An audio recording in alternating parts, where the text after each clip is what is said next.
Once again, Chag Sameach, as we enter into, or actually we're right in the middle of the fall festivals. I pray that you guys had a wonderful Yom Kippur, those of you who celebrate it. For Kathy and I, and the reports that I'm getting in from other people, specifically of our congregation right now, is that this was one of the most meaningful Yom Kippur observances that we've had. For Kathy and I don't know. I woke up yesterday morning. This is now Tuesday as I'm recording. Woke up yesterday morning with just this shalom. I mean, the essence of that word, not the English word peace, but the Hebrew word shalom, which is a complete peace, I guess you could call it. That's even that is a bit on the watered down side. But we walked through that day with, did some reading, did some study in various books in the scripture. So did Kathy, and there wasn't, for me personally, there wasn't an event of the day. I know that sometimes we look at that and it's like, we want that moment in time, that audible voice that splits the heavens and whatever we're expecting. But I will take a 24-hour period of just resting, total, complete rest in Him over pretty much anything. And that leads us to the time of Sukkot. And I'm going to take a little bit of license this week and reverse the Torah portions, as normally we would be in the last Torah portion of the blessings in the end of the book of Devarim, Deuteronomy. But I know that this week and next week are really my the least watched of my videos, because a lot of people are away during the time of Sukkot. And I don't want to record next week and have something come out at the end, so I'm just going to do Sukkot this week, and then we'll do the blessings next week. That's okay? All right. Well, if it's not, I'm going to do it anyway.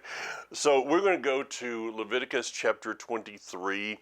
Let me just read the whole section here regarding Sukkot. On the 15th day of the 7th month, when you have gathered the produce of the land, you are to observe the festival of Yud-Heh-Vav-Heh 7 days. The first day is to be a complete rest, and the 8th day is to be a complete rest. Okay, now, first of all, we have a 7-day festival which lasts 8 days. I'll get to that maybe in just a moment. On the first day, you're to take choice fruit, palm fronds, thick branches, and river willows, and celebrate in the presence of Yud-Heh-Vav-Heh your Elohim for 7 days.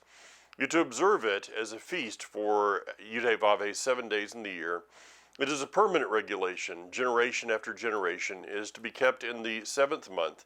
You're to live in Sukkah, or dwell in Sukkah, for 7 days.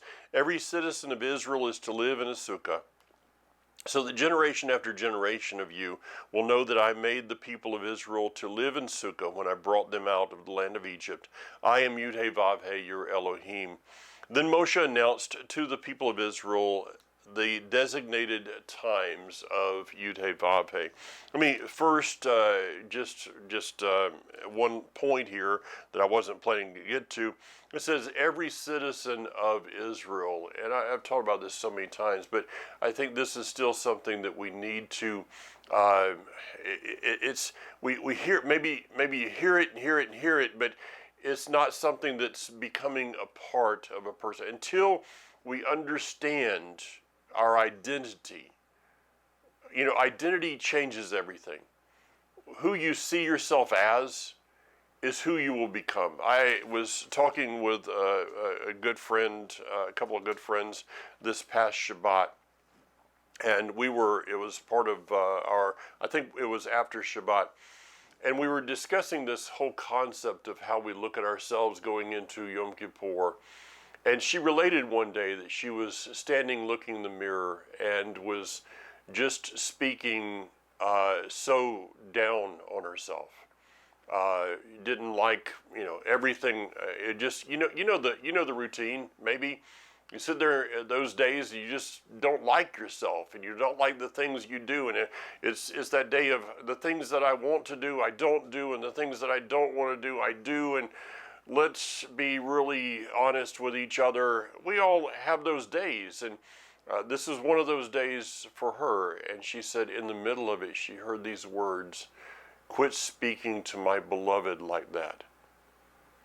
When she said that, still to this moment, I just, those words just resound in me. How are we speaking to ourselves? What is the identity that we have? And you know, that's a little bit of an offshoot of this, but when we go again to Ephesians chapter 2, to Romans chapter 8, we see that you and I have been grafted into Israel. When we look at the scriptures in Leviticus, in Numbers, in Deuteronomy, we see that it talks about the foreigner. Isaiah 56:6, the foreigner who has joined themselves. That you and I are, as in Messiah, are as much a part and a citizen of a people called Israel. And I'm not going to get into the politics of the land and all of those things, but there is this people, and the Father, He has the audacity to separate people into two groups, those who are Israel and those who are not Israel. And you can call yourself, you know, the purple cat or whatever you want to call yourself, but if you're in His eyes not a part of Israel, you're not a part of Israel. So if we are part of Israel, then these words are for us. These, what is called in, what I just read here, of the appointed times, is the moed. These are the appointed times. These are the anniversaries. These are the things that we are told in Scripture to celebrate. Now, I understand that every religion has their appointed times. Islam has their appointed times. Christianity has its appointed times, and those of Islam, we go back to, you know, that goes back to the Quran. I don't want to have anything to do with those days. But at the same time, those days that are celebrated by most of what would be termed Christianity today, find those things for me in the Scripture. They're not there, folks. We know that they're not there. These are the and people can argue this point all day long. It doesn't change the truth that we can go back to the Catholic Church, we can go back to the Nicene Council, we can go back to Constantine and to Marcion, and see that people changed the appointed times that were in the Scripture. We got to make a choice, and I would imagine that most people today that are listening to me, you're saying, yes, I've made that choice, but maybe there are some that you got one foot in and one foot over here, and you know, go back and read the book of Yochanan, of James. A double-minded man is unstable in all of his ways. It is a day for us to walk in the words of Joshua, that choose this day whom you will serve. What are we going to do? Are we going to follow His commandments, His instructions, His... You know, I said it last week. What if I just, you know, looked at my wife and said, "Well, I think we're going to change the anniversary, our anniversary, and I'm going to change your birthday because it's just not convenient for me." How is that going to look? What's that going to do? And would we treat our spouse that way? Would we treat our children that way? Well, if that statement is, of course not, well then, why would people want to change our Creator that way? Because it goes to Psalm 23, the cycles of righteousness. Lead me in your cycles of righteousness. It says, lead me in your paths. The word is cycle. The paths of righteousness for your name's sake. And so with each one of these appointed times, these moed, the moedim, we are to find a place in Him. Now, we've gone through Passover, our redemption, we've gone through our cleansing. I'm not going to go into each one of the festivals. I did that a few weeks ago. But when we come to the Feast of Sukkot, what is Sukkot about? Let me give you the Mike Clayton translation for Sukkot. Sukkot is an 8-day festival to celebrate a 1,000-year kingdom. Okay, think about that. It is an 8-day festival to celebrate a 1,000-year kingdom. Now, many people have turned that into their vacation time, their holiday, various things. I'm not pointing fingers here, but nowhere in Scripture does it tell us to have an 8-day camping trip. If you're going to go to Sukkot and as I'll get to the word in just a few moments, convocate with other people, that's wonderful. May it be a blessed time. For others, it's not possible.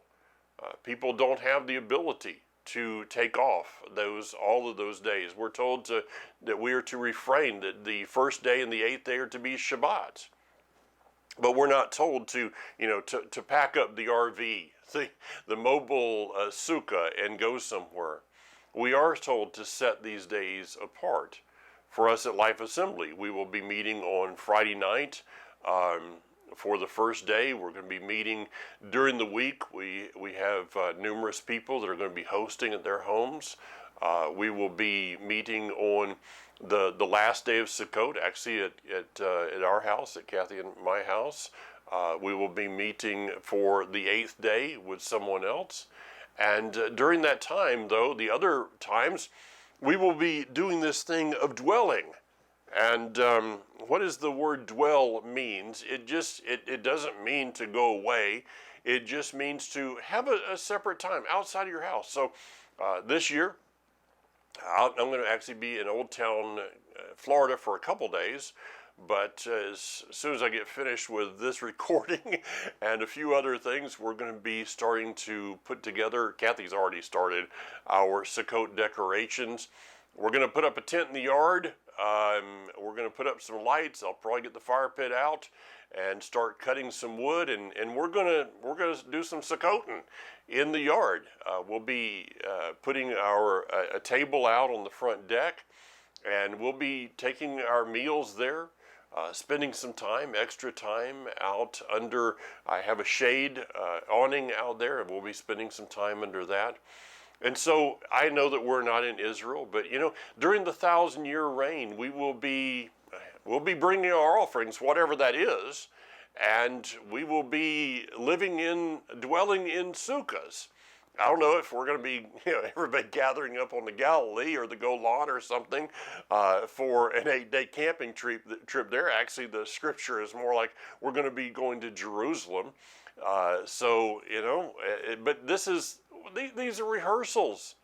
And let me give you another little bit of a tidbit here regarding these rehearsals. The word is spoken in Leviticus chapter 23 many times of a holy convocation. Now, that sounds like something you would do at seminary or Bible school or something. Let's go out and convocate. That just doesn't sound like a lot of fun to me. So, what does the word mean? Well, it's in Hebrew, it's mikra kodesh. The kodesh, the holy, goes after, so it'd be convocate holy. Is the way it would be in Hebrew. And it's something I taught at Life Assembly this past Shabbat. I did a message, by the way, on Yom Kippur. It was a little different even than what I did on last week's Living Torah. I did record that because we had some people that were out. If you'd like a copy of that, it's not really to share, but if you'd like to hear that from last week, please send me an email. I'll be glad to send that out to you. The words of Mikra Kodesh, it is a mem, a kuf, a resh, and an aleph. The mem, of course, is water. This is the Paleo-Hebrew. The kuf is the sun at the horizon. So it can either be a rising sun or a setting sun, either one. The resh is the head, and the aleph is the fullness of Yud He Vav He. There's so much teaching that can be done about the aleph and how it is a triune letter. It is the essence of Echad, And it is, well, if I go there, I won't have any time to do anything else. So it is about water. It's about, let's go with a sunset. Because in Israel, if you were in the land of Israel, you would not be able to, well, I guess you could go to the Dead Sea or the Galilee and see the sun rise there, yes. But you'd be more inclined to consider the sunset on the Mediterranean. I've been there numerous times at Caesarea. You sit there, and I've got beautiful shots of the sunset on the Mediterranean. And then it's the resh, which is the head, and the aleph, again, the fullness of Yud-Heh-Vav-Heh. The resh is speaking of the Messiah himself. So let's consider this, that the word mikra is giving us a picture. And it is about a person, maybe you've been there, I have, of sitting on a beach. And you're comfy in your little chair, and you've got your umbrella drink there, and you got the sand in front of you and the water of the ocean. There's nothing out there, and you're watching the sunset. You know, as you watch a sunset, it's an amazing thing that it seems like as that sun goes down, just everything around you just kind of, it's like your senses turn it off. You're not listening to the children that are yelling next to you. You're not listening to the traffic behind you. You're not thinking about the guy in the that's in the parasail above you. You just start to focus in on this beautiful picture of the sun setting on the horizon. The reflection in the water, and then on the sand, and maybe that cool breeze. That is the picture of this word of mikra, that it's like a person sitting and staring at their destiny, longing for what is there on the horizon. And so Sukkot is a time, this 8-day camping trip, this 8-day moed, this 8 days of appointed time of rehearsal for us to just consider that which is on the horizon. And what is on the horizon, okay? What is, or who is on the horizon? For I believe, and I think I can prove this pretty well, that this is the time of the birth of the Messiah. Now, for those that would be against or would not be celebrating December 25th, and Kathy and I do not, I don't think we should be pointing fingers of judgment at someone if we're not celebrating his birth.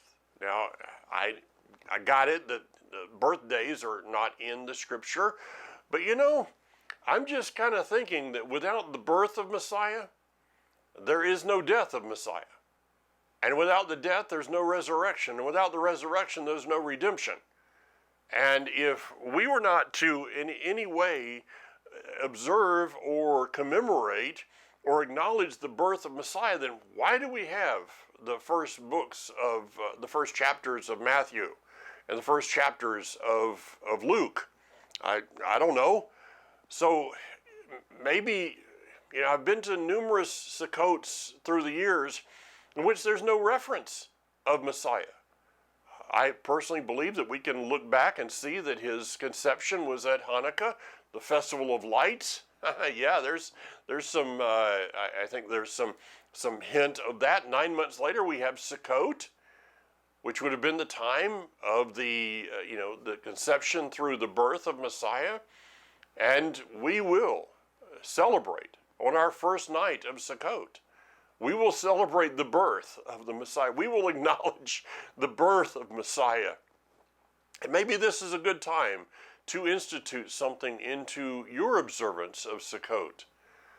That, I remember the first year after Kathy and I came to Messiah, this was 1986, probably October or something. And I remember that year sitting down on December 25th I could take you to the place and saying, we're gonna read the scriptures of the birth of Messiah. There were people in the room that were like, well, why should we do that? Well, because I think it's worth commemorating that day. Why not take that observance and put it into the right place? If we're going to say that we're going to commemorate his appointed times, then let's commemorate them. And so the first chapters of Matthew, the first chapters of Luke, both of those, which one do you need to read? Well, either or, maybe both would be a good thing. They give you different outlooks. Matthew and Luke, coming at it from different perspectives, would still be a great thing to do, to explain to our children, to our grandchildren, about this wonderful day of the birth of Messiah. Let's go through some scriptures here. Maybe some that, of course, I've taught on these before, but I think it's well worth teaching on again during this time. First of all, Isaiah chapter 7, verse 14. You should probably know already what that verse is. I'm just going to turn over there and read it. Chapter 7, verse 14, it says, Therefore, Yud-Heh-Vav-Heh himself will give you a sign.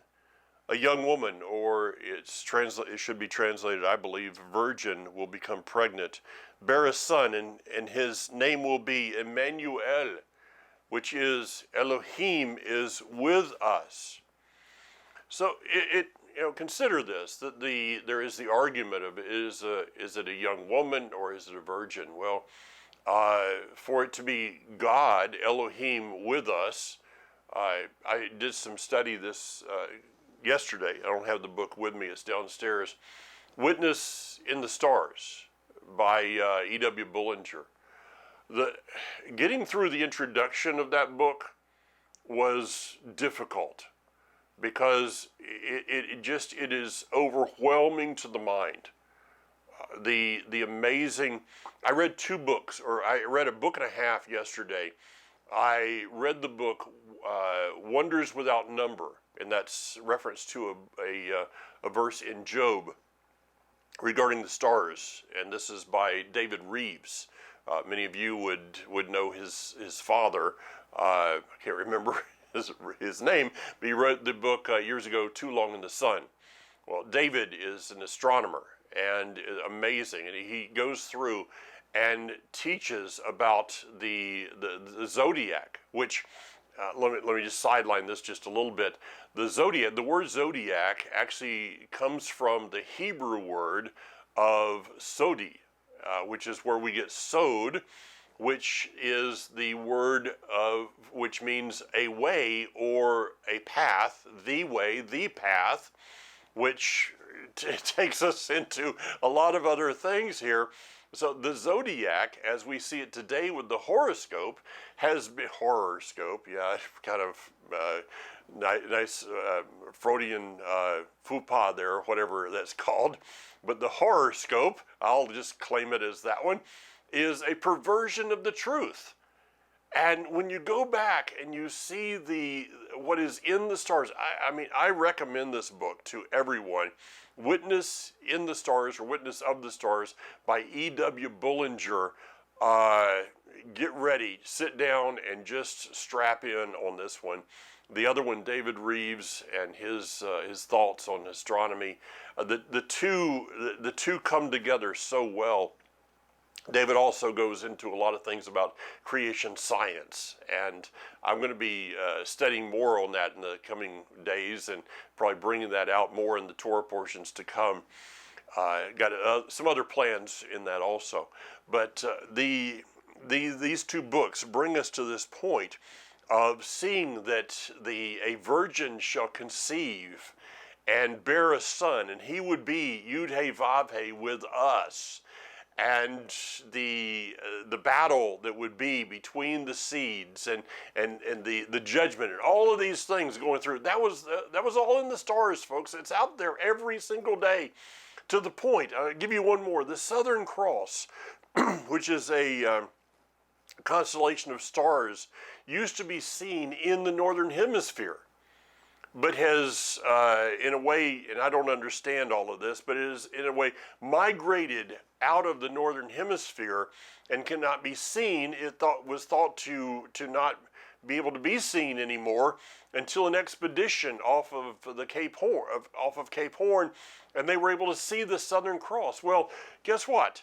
What is called the Southern Cross, that constellation, was visible in the Middle East during the time of the birth of Yeshua, but then gradually became non-existent after, during the time of the birth, death, and resurrection.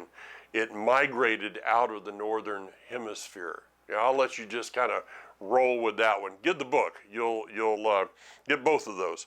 So a virgin shall conceive and bear a son, and what will this son be? Well, in Isaiah chapter 9, verses 5, starting in verse 5 or 6, depending on your translation. For a child is born to us. I know I've taught this before, but it's good stuff. A child is born to us, a son, a ben is given to us. Dominion will rest on his shoulders. He will be given the name, please excuse my Hebrew a little bit, Pe'el Yoetz, El Gibor, Aviad Sar Shalom.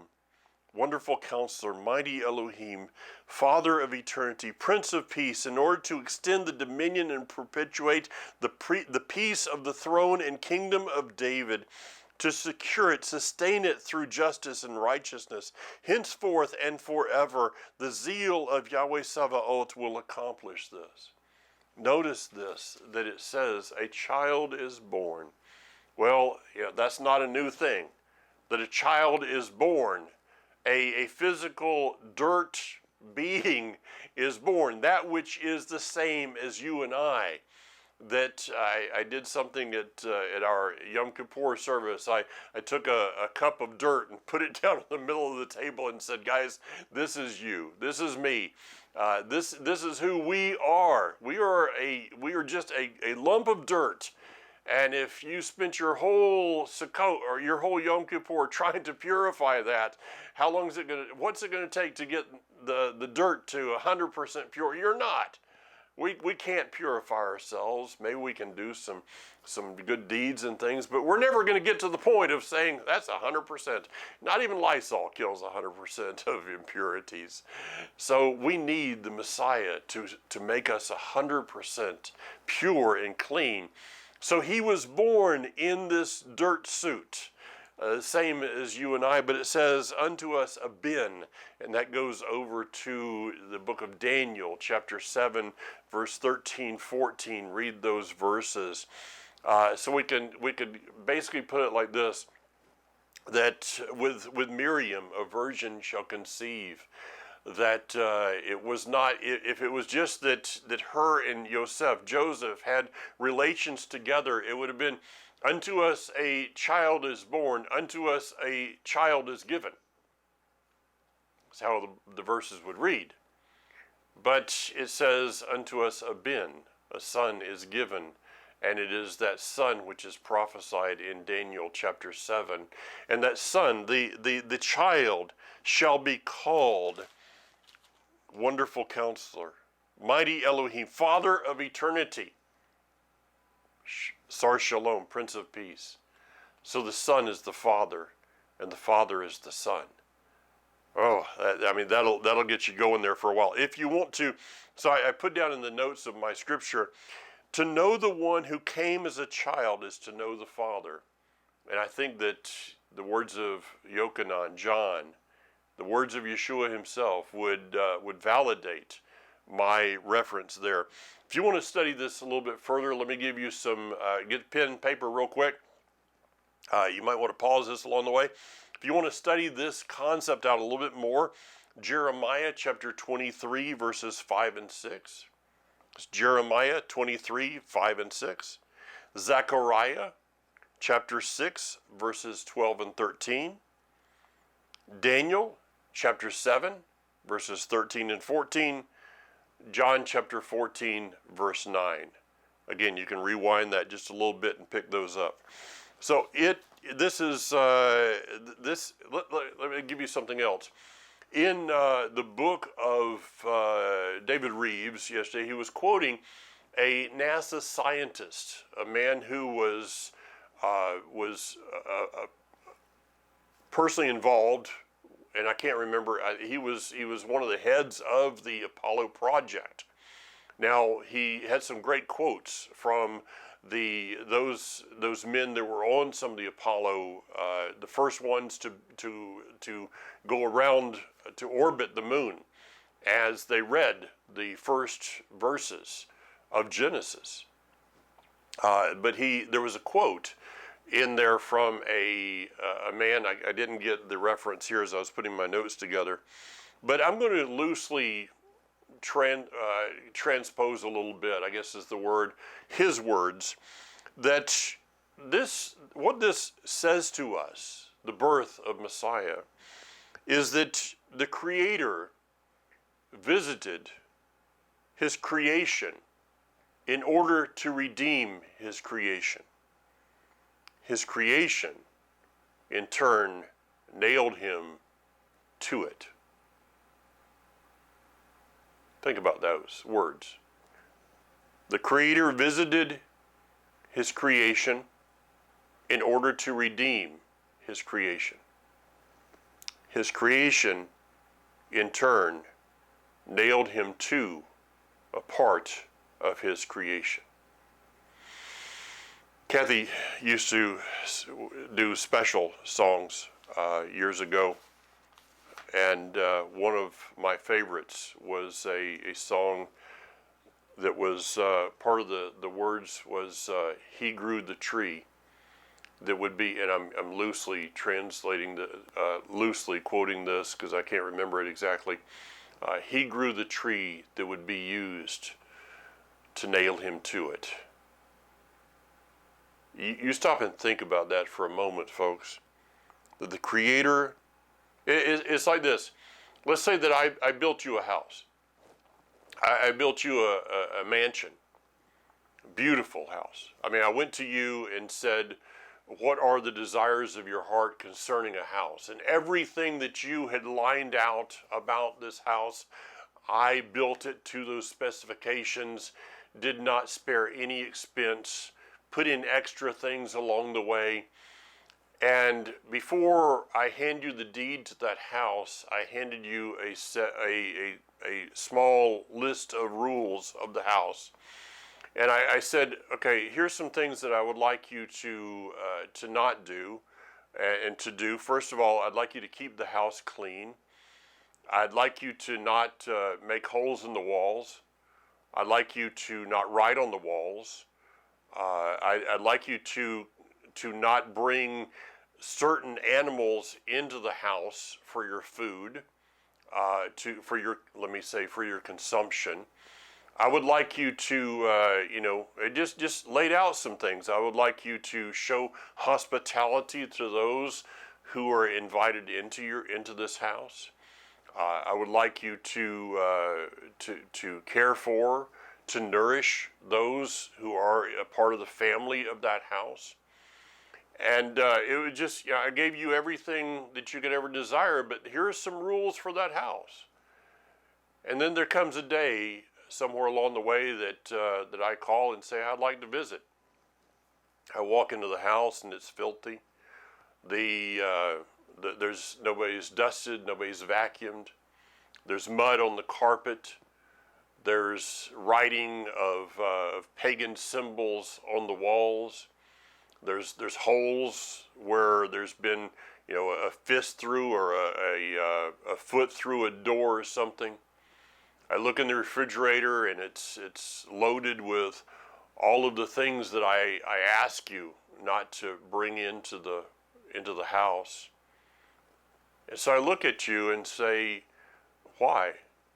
Why did you do this? I gave you this house. I didn't really give a lot of stipulations. I just gave some basic instructions for how you were to live in it. And instead of looking at me and saying, you know, I've done wrong. I did not honor that which you gave to me. Instead of that, you reached behind your back and pulled out a firearm and executed me there in the center of the room. That, ladies and gentlemen, is a picture of the Messiah. The scripture is very clear that he created this world for him, for us, a place that we could commune with him, a place that we could inhabit, a place that we could take authority over, dominion over, a place that we could we could influence for him, a place that we could live out his instructions of life. And instead, humankind as a whole has decided to profane it. And when he came in order to redeem that which had been profaned, those that were in charge in that day would not relinquish their power to him, and in turn would crucify him upon an execution stake. And today, in this world, the same thing is holding true again. That's why I don't look to a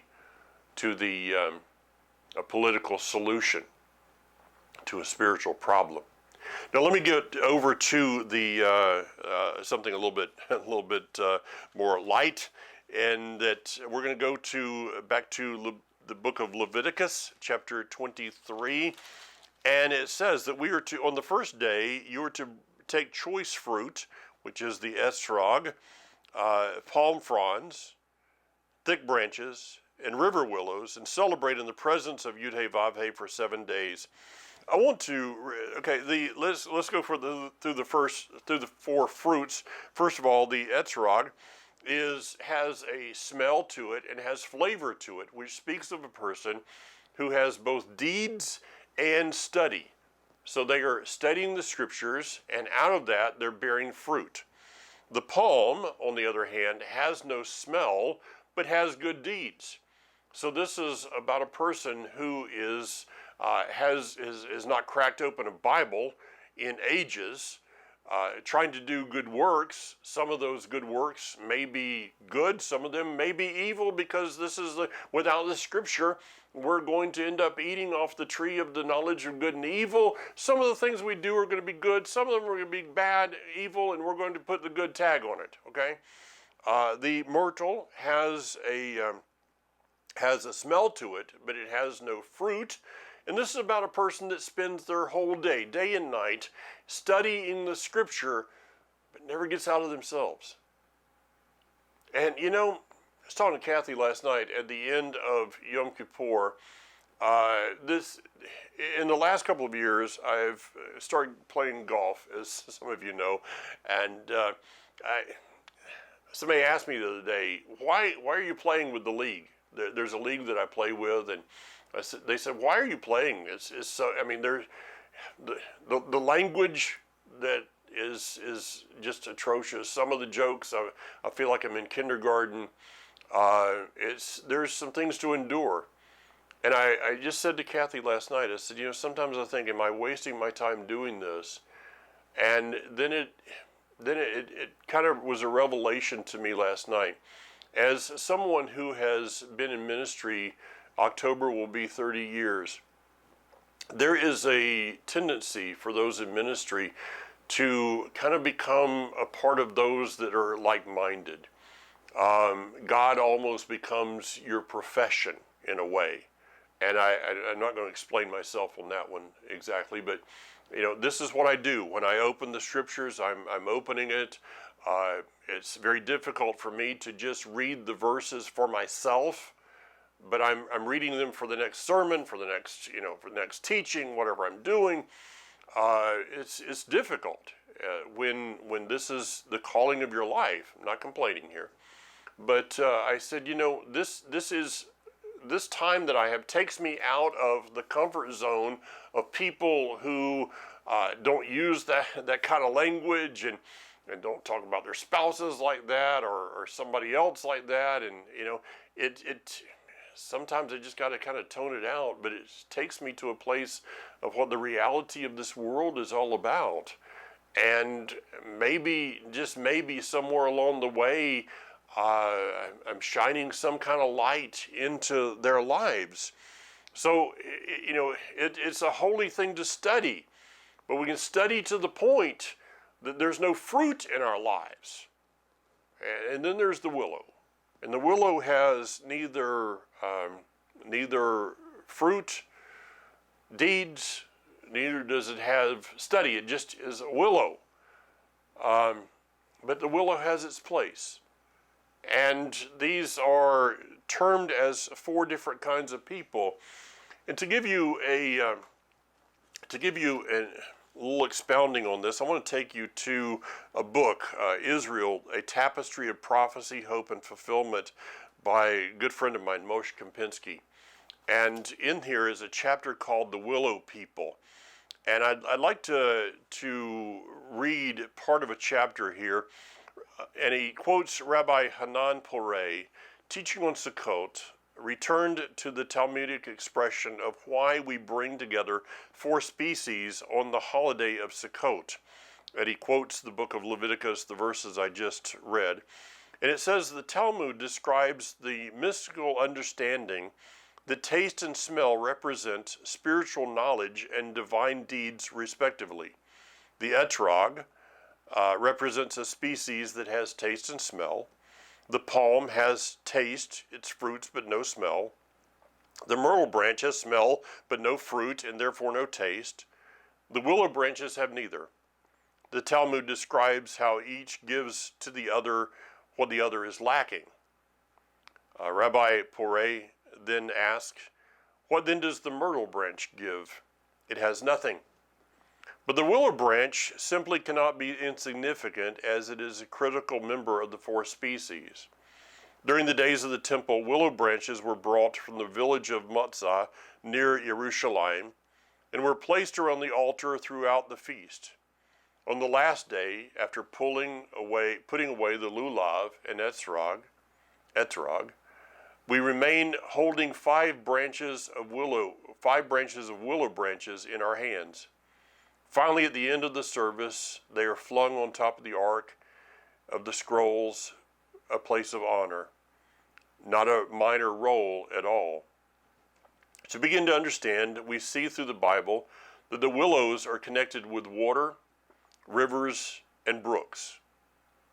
To give you a bit of entry here, I'm told that a full-size willow can drink up to 30 gallons of water per day. Consider that.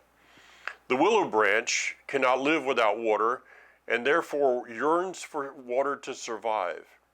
So the willow branch gives to the other 4 species the idea of yearning. Let me read that again. The willow branch gives to the other 4 species the idea of yearning. One can become so enamored with the good they have that they forget to yearn for more. Without the yearning, even those that seem to be filled with Torah knowledge and spiritual deeds can wither.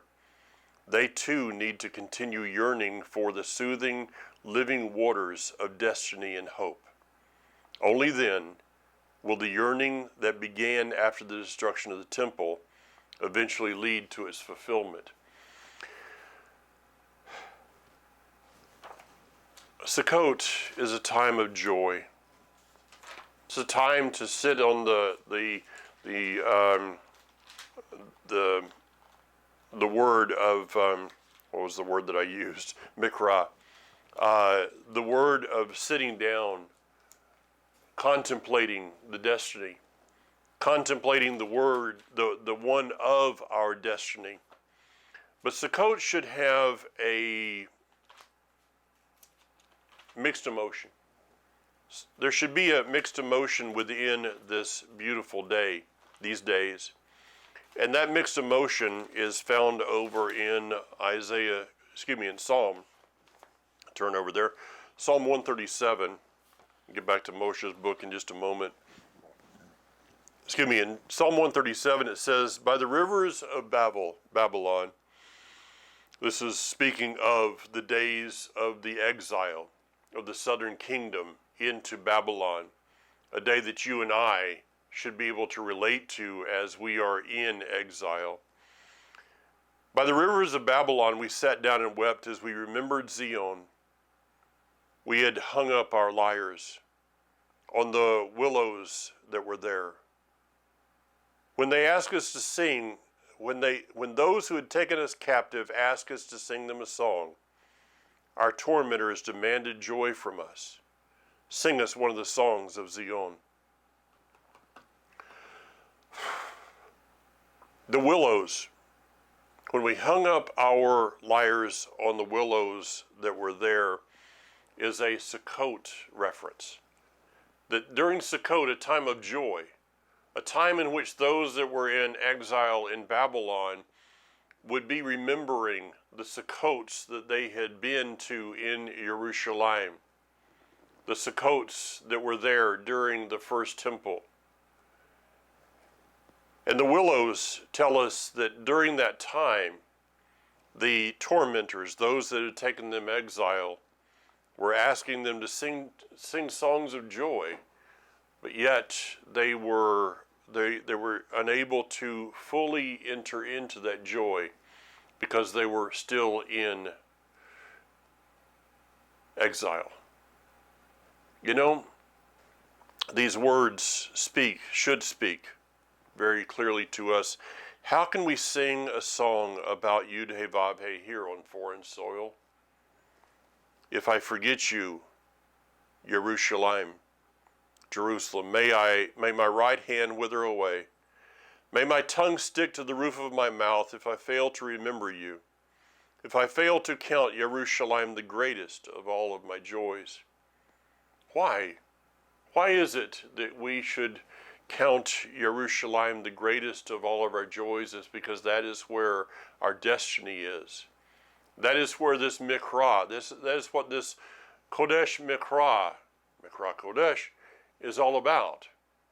It is about us looking toward the horizon, our destiny, and the kingdom that is ours, a time which will be the ultimate Kodesh, the ultimate holiness of a city, Jerusalem, the city of peace, which will have no peace until the Prince of Peace, Mashiach, Messiah ben David, returns and sets up a kingdom upon this earth.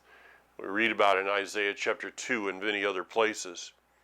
So I challenge you that in this time of Sukkot, wherever you may be, in Old Town and wherever, I don't want. That's the one I'm going to be at. I don't want to start to give Sukkot places because I'll miss 100 of them. But I challenge you to have this time as a time of joy, because it's a time that our Redeemer was born, but also a time of not sadness, but a time of, I'm trying to find the word here, a time, you find the word, I'm overwhelmed with the whole concept here. There should be a underlying thought with us. Sorry, my English is not too good at the moment. There should be an underlining thought that we are not there yet.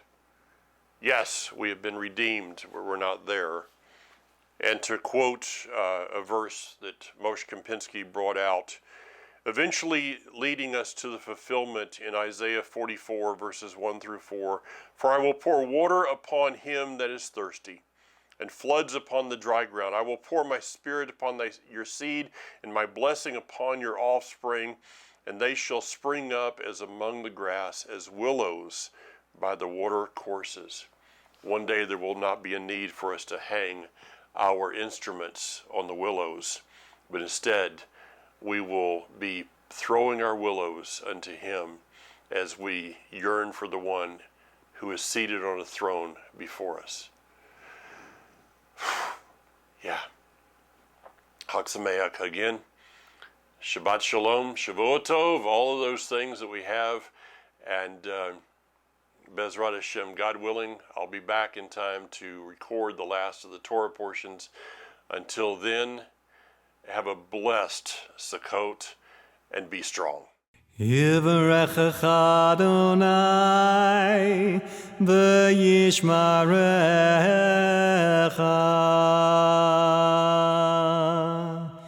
Ya'er Adonai panav elecha v'yichunecha.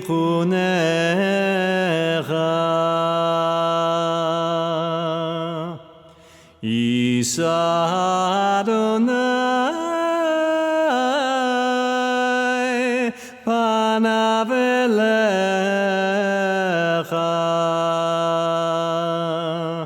v'yasem lecha shalom.